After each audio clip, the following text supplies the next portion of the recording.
ನನಗೆ 6,000 ಫಿಕ್ಸ್ ಮಾಡ್ತಾವ್ರೆ. ಯಾಕೆಂದ್ರೆ ಒಂದು 5 ವರ್ಷ ಜಾಸ್ತಿ ಆಗಿದೆ ಅಲ್ವಾ, 6,000 ಫಿಕ್ಸ್ ಮಾಡ್ತಾವ್ರೆ. ಏನಕ್ಕೆ ಅದು?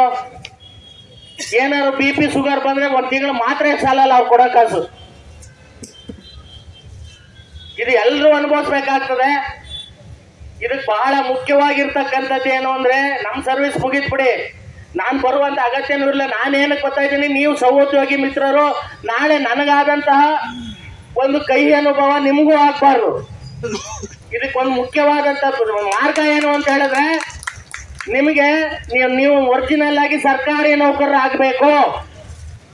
ಹಂಗಾಗ್ಬೇಕು ಅಂತ ಹೇಳಿದ್ರೆ ವಸತಿ ಶಿಕ್ಷಣ ನಿರ್ದೇಶನಾಲಯ ಆಗ್ಲೇಬೇಕು. ಇಲ್ಲ ಅಂದ್ರೆ ಇದೇ ಶೋಷಣೆ ನಡೀತಾನೆ ಇರ್ತದೆ. ನೀವು ಕೆಲಸ ಮಾಡ್ತಾ ಇರ್ತೀರಿ, ಜೇಬ ಸಂಬಳ ತಗೋತೀರಾ, ರಿಟೈರ್ಡ್ ಆದ್ಮೇಲೆ ಒಬ್ರು ಕೈ ಹೊಡ್ಬೇಕಾಗತ್ತೆ. ಆಮೇಲೆ ನಮ್ಮಲ್ಲಿ ಯಾರು ಒಗ್ಗಟ್ಟಾಗಿರುವಂತವ್ರನ್ನ ಸ್ಪ್ಲಿಟ್ ಮಾಡ್ಬಿಡೋದು.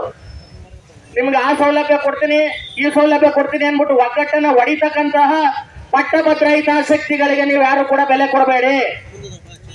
ಪಟ್ಟಭದ್ರ ಹಿತಾಸಕ್ತಿಗಳು ಇರ್ತಾರೆ. ನಿಮ್ಮ ಭವಿಷ್ಯವನ್ನ ನೀವು ರೂಪಿಸ್ಕೊಳ್ಬೇಕು ಅಂತ ಹೇಳಿದ್ರೆ ಒಂದೇ ಮಾರ್ಗ, ನೀವು ಒರಿಜಿನಲ್ ಆಗಿ ಸರ್ಕಾರಿ ನೌಕರ ಆಗ್ಲೇಬೇಕು. ಇಲ್ಲ ಅಂದ್ರೆ ಯಾವುದೇ ಸೌಲಭ್ಯಗಳು ಸಿಗೋದಿಲ್ಲ. ಇದೇ ಎಜುಕೇಶನ್ ಡಿಪಾರ್ಟ್ಮೆಂಟ್ ಅಲ್ಲಿ ರಿಟೈರ್ಡ್ ಆಗಿದ್ರೆ ಈಗ 20 ಲಕ್ಷ TCRG ಸಿಗೋದು. ನನಗೆ 24 ವರ್ಷ ಸರ್ವಿಸ್ ಮಾಡಿ ಒಂದು TCRG ಇಲ್ಲ, ಏನಿಲ್ಲ. ಆ OP ಇದು NPS ಅಂತ ಕೊಡ್ತಾರೆ. ನಾವ್ ಇಟ್ಕೊಂಡಿದ್ದ ದುಡ್ಡ ನಮಗೇನೆ 60% ಕೊಡ್ತಾರೆ, ಅದರಲ್ಲೂ 40% ಇಟ್ಕೋತಾರೆ. ಹಿಂಗಾದಾಗ ಮುಂದಿನ ಭವಿಷ್ಯ ದೃಷ್ಟಿ ಏನ್ ಮಾಡ್ತೀರಿ?